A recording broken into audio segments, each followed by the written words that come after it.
You think you're a good offensive player? Sorry to say that, but if you don't master the drop shot, you're not. Thanks to Carlos Alcaraz, the drop shot is shining again on ATP Tour, and everybody realizes how important that is because he's such a master key in his game. Thanks to that video, I challenge you to become the Carlitos of your tennis club. You will learn how to do the best drop shot, but also how to use it in your game and in your strategy.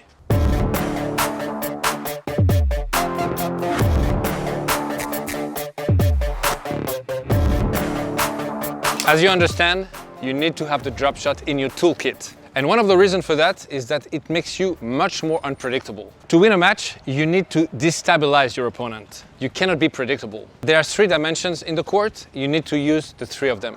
So here's the first dimension, right to left. In the US, they call it east and west. The second dimension is the air.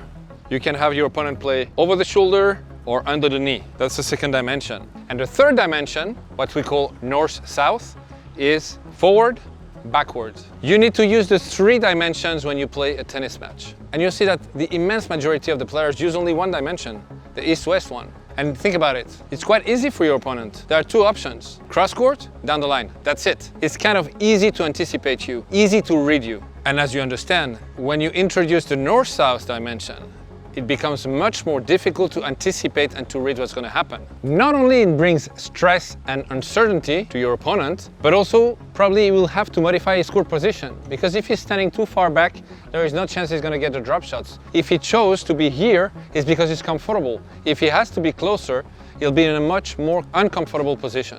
Okay, now I really want to show you how to hit technically a great drop shot. So follow me, we're going to work on it. The first mistake that I see when it comes to drop shot is players that are static. They're waiting for the ball. You can't do that. If you want to hit a good drop shot, the first thing to do is to move up to the ball.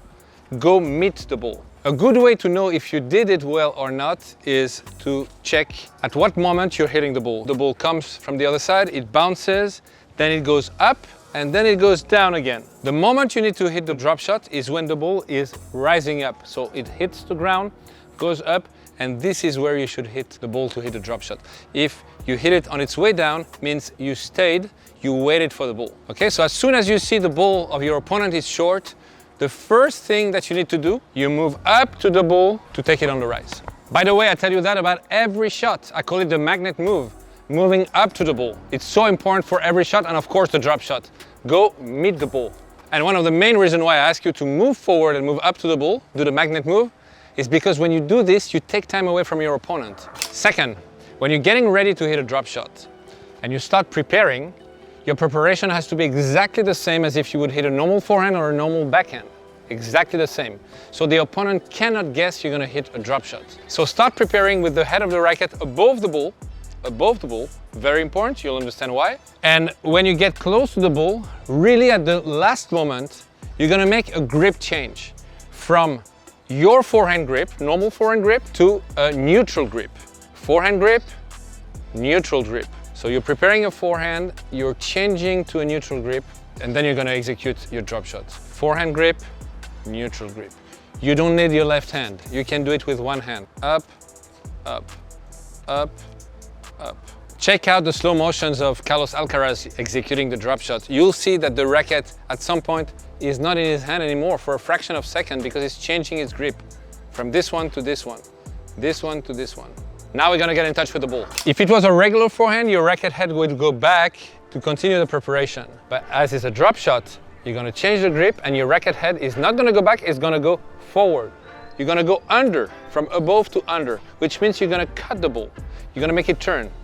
You're cutting the ball, and the moment you're cutting the ball, you're gonna do a curve under the ball. Once you cut it, you drive it.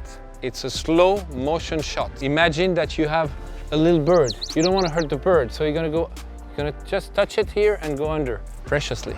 Last thing very important, your legs.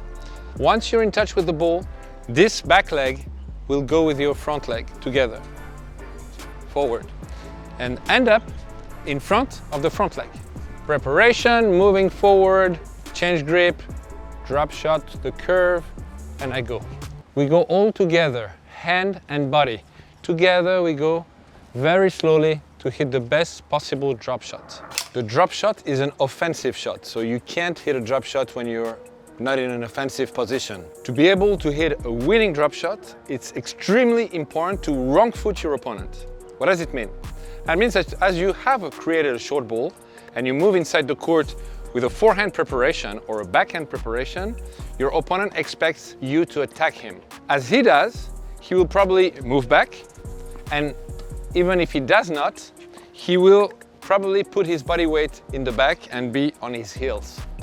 And when you're on your heels, it's extremely difficult to move forward. Whenever you feel your opponent is moving back, when there is even a slight motion backwards, this is the right moment to hit a drop shot. And by the way, that's also why it's so important to move up to the ball and take the ball early on the rise, because if you wait, the opponent will have time to move back and then be balanced. When you act fast by moving forward, your opponent is still on his way back, and that's the right moment to drop shot him. Now here's the real key to hit a good drop shot. Calm. I see too many players rushing, being excited or acting fast when they want to hit a drop shot. You have to be as calm as possible, and this for two reasons. First of all, the motion has to be really calm and controlled. It's a touch motion, that's the first reason. And the second reason is you need to feel your opponent, where he is, his movement, so you have to be aware of what's happening on the court. Now, the best position after a drop shot is at the net, but just in front of the service line. Come to the net, stay just in front of the service line, and very important, follow your ball. If the drop shot is down the line, come close down the line. If it's cross, come close cross. Think about the options of your opponent. First one, counter drop shot. I mean, you're inside the service line. Easy for you, you're gonna hit a winner. If he tries to go down the line, as you are very close to him, you're gonna be able to hit a winning volley. He cannot lob you because you have time to move back. So you basically close all the solutions for your opponent. Now here's the key, to know if your drop shot at practice is efficient or not. We're gonna count the bounces between the moment the ball passes the net and it crosses the service line. If there is only one bounce before your ball crosses the service line, then it's a bad drop shot. If you have two bounces, it's an average drop shot. Now, if you have three bounces, and plus, of course, starts to be a very good drop shot. You can make a great game with your friends to work on that. You hit, let's say, one drop shot each. So if the ball hits the net, it's -1 point. If your drop shot crosses the service line after just one bounce, 0 points for you. After two bounces, 1 point. Three bounces, you can make 3 points. 4 bounces, 4 points. 5 bounces, 5 points, etc., etc. And if the ball rolls before crossing the service line, you won the game straight away. It's not an easy thing to change your grip just before hitting the drop shot, so that needs a special attention. And I would advise first to do it static. So the player doesn't move, you just feed some balls and he works on the grip change from a forehand to a neutral grip. Same with the backhand, to a backhand to a neutral grip. Repeat it as much as you can until it gets completely natural. Once you master changing the grip and executing the drop shot well, you can start to add some movement, not sideways, but forward. The coach is feeding some balls short and you have to make 1 or 2 steps forward and hit the drop shot every time. Make sure every time that you hit the ball while the ball is on its rise. Once your technique is right, let's start to work on efficiency. In order to do this, we're gonna place 2 baskets 1 meter, 1.5 meters behind the service line, and your goal will be to hit inside those 2 baskets. This is a very fun game to do with another player, and you can make a contest and see how many balls both of you are able to hit inside one of the 2 baskets out of 20, 30, 40, 50, as many as you want. Woo! So remember what I told you at the very start of that video. If you master the drop shot, you are playing modern tennis. Work on it. Trust me, when you're gonna play matches, you'll remember that. If you like this video, just remember we have a lot of masterclass, so check what you want to improve on. Give yourself some time to do it. You won't regret it. There are so many subjects. Tennis is really, really big. So there's things for everybody, and everybody needs to improve. Watch the masterclass, go on the court, work on it, and send me some messages.